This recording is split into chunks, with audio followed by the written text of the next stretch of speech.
Assalamualaikum warahmatullahi wabarakatuh. Perkenalkan, nama saya Muhammad Farid Afandi dengan NIM akhiran 114. Dan saya Najib Alfi Priagoni dengan NIM akhir 147. Kami di sini akan ngobrol-ngobrol perihal masa Bani Umayyah, sejarah pengadilan pada masa Bani Umayyah, sebagai bentuk tugas yang telah diamanahkan oleh Bapak Lukmanul Hakim selaku dosen pengampu mata kuliah sejarah peradilan Islam. Di sini kita ngobrolnya santai aja, tapi ngobrol santai tapi bermakna. Nanti ada beberapa poin pertanyaan yang akan kita ajukan, saling bertanya, dan juga nanti kemungkinan ada sedikit kisah mengenai sejarah peradilan Islam pada masa Bani Umayyah. Baik Mas Najib, gimana kabarnya? Sehat? Sehat Mas. Alhamdulillah. Terima kasih Pak Lukmanul. Saya suka banget Pak tugasnya ini, disuruh bikin podcast karena dasaran kami berdua ini juga suka ngobrol Pak, yeping gitu Pak. Ya Pak.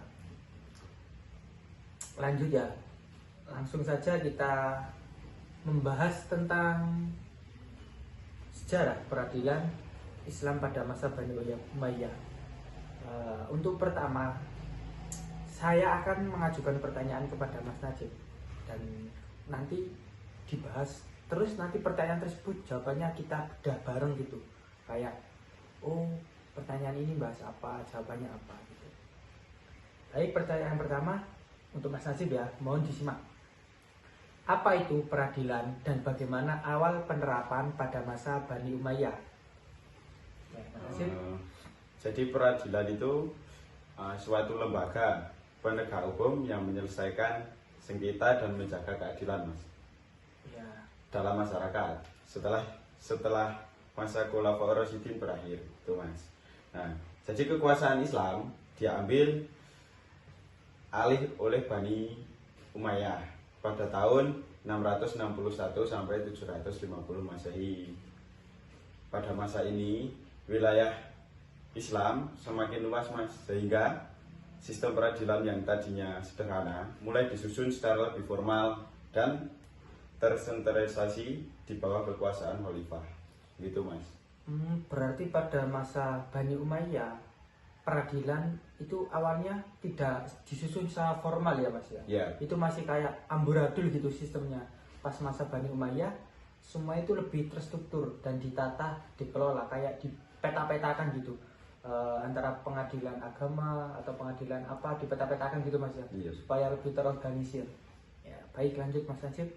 Nah, kemudian pertanyaan untuk sampean Mas. Ya. Siapa yang memiliki kewenangan tertinggi dalam pengangkatan hakim pada masa Bani Umayyah? Pada masa Bani Umayyah, kewenangan tertinggi dalam pengangkatan suatu hakim pada masa Bani Umayyah itu dipegang oleh otoritas tertinggi, yakni khalifah. Khalifah dalam hal ini pengangkat hakim atau qadhi. Namun dalam praktek-praktek sehari-hari, urusan ini sering dilimpahkan kepada gubernur wilayah. Gubernur wilayah tersebut kemudian menunjuk qadhi untuk menangani perkara hukum di daerahnya. Jadi gini Mas, pada masa Bani Umayyah itu khalifah menunjuk hakim negara gitu. Tapi hakim negara itu nggak langsung menangani, semisal nih di daerah A kan jauh, dia bertempat tinggal di daerah B, seperti di Mekah, katakanlah di Mekah Mas ya. Di Mekah hakimnya tersebut bertempat tinggal di Mekah. Terus ada suatu permasalahan di Madinah. Nah, nggak mungkin kan meninggalkan kota. Jadi hakim tersebut menunjuk gubernur di daerahnya, semisal di gubernur daerah Mekah atau Syam, untuk menjadi hakim di daerah tersebut. Jadi hakim kotanya itu, hakim pusatnya pada masa Khalifah Bani Umayyah itu mempunyai hakim-hakim yang ditunjuk, yaitu gubernur yang diamanahkan untuk menjadi hakim di setiap daerahnya. Jadi hakim itu menunjuk gubernur untuk mengurusi permasalahan hukum. Iya, di daerahnya gitu. Kan nggak mungkin satu hakim rewa-rewi. Pada zaman dulu kan kendaraan nggak terlalu cepat kayak sekarang Mas ya. Sekarang kita bepergian 1 jam 2 jam bisa sampai. Kalau dulu kan jalan kaki, naik onta, jadi membutuhkan waktu berhari-hari. Dan kasus-kasus tersebut kan harus bisa secepatnya diselesaikan. Maka dari itu diberikan kewenangan untuk menunjuk gubernur sebagai hakim demi efisiensi waktu dan juga tenaga lah pada zaman itu. Lanjut Mas ya. Oke. Untuk pertanyaan berikutnya, bagaimana struktur peradilan Islam saat itu? Apakah sudah ada sistem pengadilan bertingkat pada masa Bani Umayyah? Belum Mas, karena pada masa Bani Umayyah belum ada sistem pengadilan bertingkat. Karena qadhi merupakan satu-satunya hakim di suatu wilayah Mas. Jadi rakyat tidak puas dengan putusan qadhi, mereka bisa mengadu langsung ke gubernur atau khalifah, tetapi tidak melalui banding formal seperti sekarang Mas. Berarti dulu itu tidak ada kayak pengadilan kota, pengadilan provinsi, terus pengadilan pusat gitu Mas ya. Ya. Cuma satu aja, tapi banding pun nggak bisa kayak zaman sekarang kan ada banding, ada kasasi. Komplainnya itu langsung ke hakimnya ya Mas ya. Ya. Pada zaman itu. Oh begitu. Iya sih. Karena perkembangan suatu hukum kan pasti bertahap gitu, nggak mungkin kayak zaman dulu udah langsung kayak zaman sekarang. Pasti kan ada evaluasi setiap zamannya gitu, untuk demi perubahan penegakan hukum yang lebih baik. Ya, lanjut Mas. Kemudian pertanyaan selanjutnya Mas, apa saja lembaga peradilan yang ada pada masa Bani Umayyah Mas? Baik Mas, pada masa Bani Umayyah lembaga peradilan ini ada empat macam. Yang pertama peradilan Islam atau qadha, yakni peradilan yang menangani perkara perdata, pidana, wakaf, anak yatim dan ibadah. Terus yang kedua ada peradilan hisbah, yakni peradilan pengawasan pasar, timbangan, harga, akhlak publik hingga tindak pelanggaran ringan. Terus yang ketiga ada peradilan qadha al-mahzalim, yakni peradilan untuk kasus kezaliman, terutama yang dilakukan pejabat atau penguasa. Terus yang keempat, pengadilan al-syurtah atau polisi, menjaga keamanan, menangkap pelaku kejahatan dan membantu pelaksanaan hukum. Jadi pada masa Bani Umayyah ini ada 4 peradilan dan fungsinya itu berbeda-beda Mas. Yang pertama itu menangani perkara perdata atau pidana, semisal suatu perjanjian diingkari oleh suatu orang, 2 orang sudah bersepakat, terus yang satunya mengingkari, nanti masuknya ke peradilan Islam yang qadha, karena di situ menangani perkara perdata. Perkara pidana juga masuk ke peradilan Islam, seperti kayak pembunuhan, pencurian, gitu kan termasuk pidana. Nanti diselesaikan hukumnya itu di peradilan Islam yang qadha, yang pertama tadi. Terus ada yang kedua, yakni pengawasan pasar, timbangan, harga. Jadi pada masa Bani Umayyah terkadang itu ada penjual yang mengurangi timbangan. Kayak semisal dia beli buah kurma nih 1 kilo, 1 kilo harganya 12.000. Ternyata pas di timbangannya itu dikasih batu gitu Mas. Jadi kayak seharusnya dapat 15 biji 1 kilo itu seharusnya, umpamanya ya, malah dapat 12. Nah di situ kan peran batu itu kan untuk memberatkan timbangan. Jadi hak yang harusnya didapatkan oleh seorang pembeli, yakni 15 biji, berkurang menjadi 12 biji lah. Itu termasuk pengawasan pasar dan kayak tindak kecurangan dalam timbangan.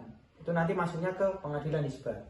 Gitu Mas. Ya, terus yang ketiga qadha al-mazlim tadi, kezaliman terutama yang dilakukan oleh pejabat penguasa. Nah, pada zaman dulu kan, kalau gak zaman dulu, zaman sekarang juga Mas, semua orang kan, namanya manusia kan bisa melakukan suatu kezaliman, entah itu masyarakat antar masyarakat, pejabat antar masyarakat kan juga bisa. Nah, pada zaman Bani Umayyah, ketika suatu pejabat melakukan suatu kezaliman terhadap pejabat sendiri atau masyarakat, nanti penyelesaian kasusnya atau penyelesaian hukumnya itu di pengadilan qadha al-mazlim yang khusus menangani permasalahan pejabat. Iya. Terus yang keempat polisi. Nah, di sini peran polisi atau al-syurtah ini dalam menjaga dan menangkap pelaku kejahatan dan membantu pelaksanaan hukuman. Ya, pada zaman dulu kan pasti ada namanya penjaga kota atau orang-orang yang ditunjuk. Kalau namanya zaman sekarang kan polisi. Kalau zaman dulu kan namanya al-syurta. Nah, al-syurta itu sekumpulan orang yang ditunjuk oleh khalifah untuk menjaga keamanan suatu kota dan untuk menangkap orang-orang yang berbuat zalim atau melanggar suatu hukum pada masa tersebut. Jadi lebih tepatnya peradilan yang kemenangan yang diberikan oleh khalifah untuk polisi tadi untuk menangkap dan membantu penyelesaian perkara, gitu Mas. Oh begitu. Ya, baik.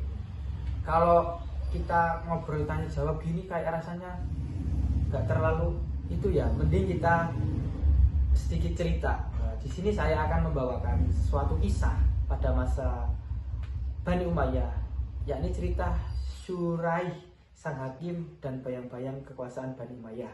Nah, di sebuah pagi, Mas, di musim semi di kota Kufah, matahari baru saja terbit. Pasar mulai ramai, unta-unta melintas dan suara muazin memanggil untuk sholat subuh.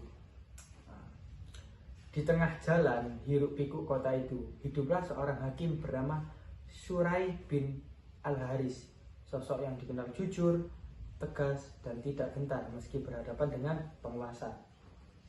Nah, pada saat itu dinasti Bani Umayyah ini memimpin dunia Islam. Khalifah tinggal jauh di Damaskus, sedangkan si Syuraih ini tinggalnya di Kufah tadi. Tetapi kekuasaan terasa hingga pelosok negeri. Para gubernur, pemerintah wilayah luas, dan para hakim qadhi ditugaskan menegakkan keadilan. Namun Syuraih berbeda. Ia tidak pernah menjual keputusannya demi kekuasaan. Nah, suatu hari itu datang seorang rakyat biasa dan seorang putra gubernur memperebutkan seekor kuda. Syuraih tidak gentar. Ia berkata, "Bawalah saksi dan bukti. Di sini kedudukan bukan alasan untuk menang." Setelah diperiksa, kuda itu terbukti milik rakyat biasa. Syuraih memutuskan kuda dikembalikan, meskipun lawannya adalah seorang anak pejabat. Nah, berita keberanian ini sampai ke telinga Khalifah Umar bin Abdul Aziz yang pada saat itu menjabat menjadi Khalifah Bani Umayyah. Ia tersenyum dan berkata, "Selama masih ada hakim seperti Syuraih, keadilan tidak akan pernah padam." Nah, pada masa itu pula lahirlah Qadha al-Mazalim, lembaga peradilan yang menangani kezaliman pejabat. Rakyat biasa mengadu langsung jika merasa dirugikan. Namun waktu berubah, Umar bin Abdul Aziz wafat, politik kembali mencekam hukum. Tetapi nama Syuraih tetap dikenang sebagai simbol keadilan. Di pasar-pasar orang-orang berkata, jika semua hakim seperti Syuraih, langit akan terang dan bumi akan tentram. Nah, cerita ini pada akhirnya menggambarkan bagaimana peradilan Islam pada masa Bani Umayyah itu berkembang menghadapi tantangan politik, namun tetap menegakkan keadilan melalui tokoh-tokoh yang berintegritas seperti Syuraih tersebut. Nah, gini Mas, setelah kita meneladani kisah dari sosok Syuraih, makna atau hikmah apa Mas yang dapat jenengan ambil dari sosok Syuraih tersebut? Menurut saya itu sosok Syuraih itu sesuatu tokoh gubernur yang jujur Mas, jujur, pandai, dan suka menyelesaikan masalah itu secara baik-baik. Ya, tanpa kayak memandang anaknya itu pejabat atau orang biasa, beliau emang benar-benar integritas. Nah, kalau saya juga menganggapnya Syuraih itu emang yang dibutuhkan zaman sekarang, zaman dulu ya hakim itu harus seperti Syuraih. Supaya apa? Supaya keadilan itu bisa rata, bisa nggak cuma kayak mengadili masyarakat biasa, anak pejabat, anak apapun itu semua sama di mata hukum. Harusnya keadilan dan gitu. Tapi kan dalam prakteknya nggak semua hakim itu seperti Syuraih. Nah, maka dari itu kayak makna yang bisa kita ambil dari cerita sosok Syuraih tersebut ya, semoga kedepannya para hakim itu entah hakim pengadilan Islam, pengadilan negeri atau hakim manapun itu bisa meniru dan meneladani bagaimana sikap seorang Syuraih dalam memutuskan suatu perkara, sehingga masa depan penegakan hukum di dunia, terutama di Indonesia ini, bisa berjalan sesuai koridor hukum yang telah ditetapkan dan adil bagi siapapun. Nah, lanjut Mas ya. Lanjut untuk pertanyaan tadi Mas. Kita kan udah tadi kan pertama tanya jawab terus dijeda ya cerita tadi. Kita lanjut lagi sambung ke pertanyaan lagi Mas. Tadi siapa ya? Oh, gantian saya Mas ya. Pertanyaan kelima ya. Pertanyaan bagaimana integritas hakim pada masa Bani Umayyah? Apakah mereka independen? Gimana Mas?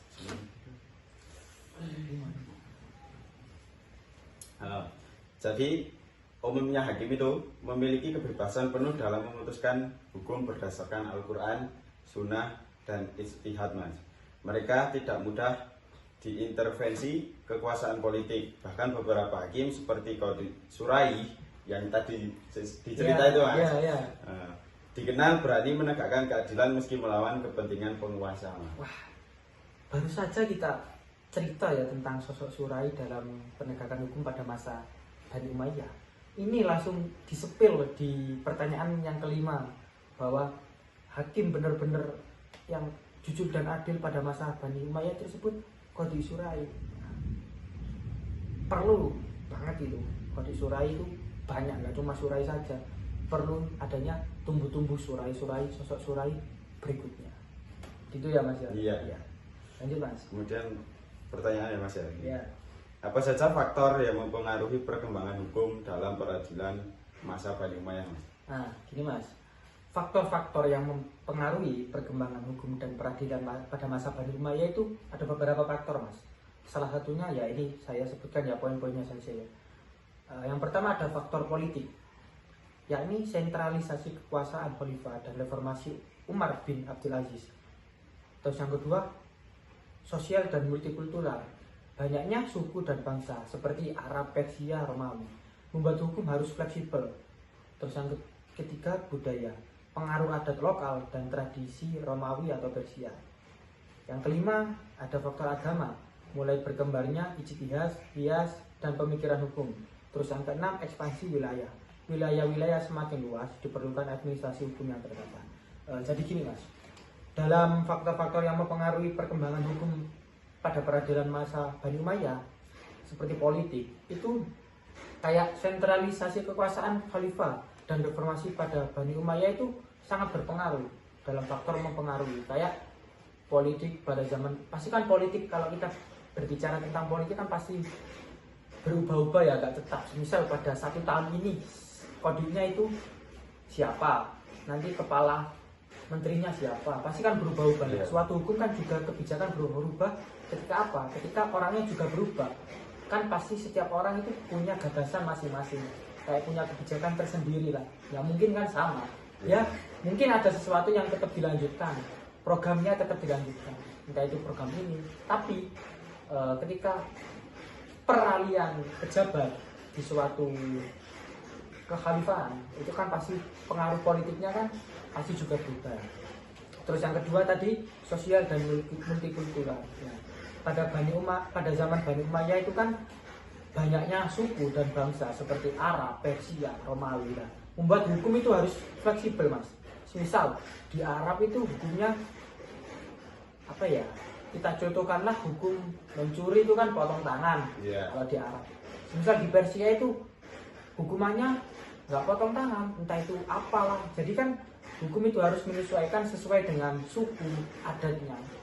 Jadi hukum nggak harus sama, hukum kan harus sesuai dengan orangnya, sukunya yang di daerahnya gitu Mas. Daerah, suku, adat istiadatnya kan pasti berbeda-beda kan. Hukum Islam kan pasti menyesuaikan yang lebih cocok yang mana dalam suatu lingkungan masyarakat tersebut. Nah, kefleksibelan itu terpengaruh oleh sosial dan kultural tadi. Terus yang ketiga, budaya. Nah, pada masa Bani Umayyah itu kan pengaruh Romawi dan Persia itu sangat itu Mas, sangat berpengaruh lah pada zaman Bani Umayyah. Yang mengakibatkan apa? Perkembangan dan peradilan hukum tadi sangat bervariasi. Terus yang selanjutnya ada faktor agama. Nah, pada zaman Bani Umayyah kan itu udah mulai berkembangnya ijtihad, qiyas, dan pemikiran hukum. Dan yang terakhir itu faktor ekspansi wilayah. Nah, semakin banyak wilayahnya, diperlukan juga administrasi hukum yang tertata. Misal pada zaman Umayyah, kekhalifahan pusatnya kan di Damaskus, terus ada yang di Kufah, ada yang di Mekah, Madinah. Nah, di titik-titik tersebut dibutuhkan suatu gubernur dan bawahnya untuk menjaga administrasi itu. Itu. Lanjut Mas ya. Pertanyaan untuk Anda. Siapa tokoh penting yang membawa reformasi hukum dan dikenal adil pada masa Bani Umayyah? Jadi tokoh penting yang membawa reformasi hukum itu Umar bin Abdul Aziz, Mas. Ya. Kenapa Mas Umar bin Abdul Aziz? Karena Umar bin Abdul Aziz itu adalah sosok khalifah dari Bani Umayyah yang dikenal sangat adil dan berusaha mengembalikan hukum Islam ke prinsip syariat yang murni, Mas. Ya. Ia membatasi praktik politik yang menyimpang dan memperkuat posisi Qadhi. Berarti pada masa Bani Umayyah itu Khalifah Umar bin Abdul Aziz ini dikenal sangat adil ya, karena dia itu bertekad untuk mengembalikan hukum Islam ke prinsip syariat yang murni. Ya, mungkin dulu pasti ada kayak kekendoran suatu hukum pada masa Bani Umayyah, dan dengan itu kan si Umar Abdul Aziz, Khalifah Umar Abdul Aziz ini kayak bertekad gitu, pengen mengembalikan hukum Islam itu ke prinsip syariat murni. Supaya apa ya? Supaya tidak melenceng. Gitu ya Mas ya? Iya. Ya, lanjut Mas. Kemudian apa peran Qadha al-Mazalim dalam sistem peradilan Islam? Gini Mas, peran Qadha al-Mazalim dalam peradilan Islam itu sebagai lembaga untuk menangani pengaduan rakyat atas kezaliman pejabat atau orang berkuasa. Nah, sidangnya ini dihadiri oleh ahli fikih, sekretaris negara, saksi, dan kadang pengacara juga hadir Mas. Nah, lembaga ini dipelopori oleh Khalifah Abdul Malik bin Marwan dan disempurnakan oleh Khalifah Abdul Aziz tadi, Umar bin Abdul Aziz. Nah, jadi peradilan Qadha al-Multazam ini ya tadi, ya sudah kita bahas tadi ya, mengenai peradilan yang menangani suatu perkara yang dilakukan oleh suatu pejabat terhadap masyarakat. Nah, di sini juga pada sidang itu dihadirkan pengacara, sekretaris, dan saksi. Nah, sebagai apa? Pengawas berjalannya proses persidangan tersebut. Ya. Baik, mungkin dari beberapa pertanyaan dan kisah tadi dapat kita simpulkan ya, peradilan pada masa Bani Umayyah tersebut itu sangat fleksibel dan banyak banget kayak perkembangannya, dari mulai faktor-faktor yang mempengaruhi tadi seperti faktor politik, faktor budaya, ekspansi wilayah, dan agama juga mempengaruhi. Terus perkembangan hukum juga sangat bervariasi. Salah satunya juga tadi sempat ada kisah tentang Qadhi Surai ya tadi ya. Beliau sangat integritas lah dalam menjaga hakim. Maka dari itu saya dan Mas Najib gimana ya, kayak menutup podcast ini dengan alhamdulillah. Terima kasih Bapak Lukman.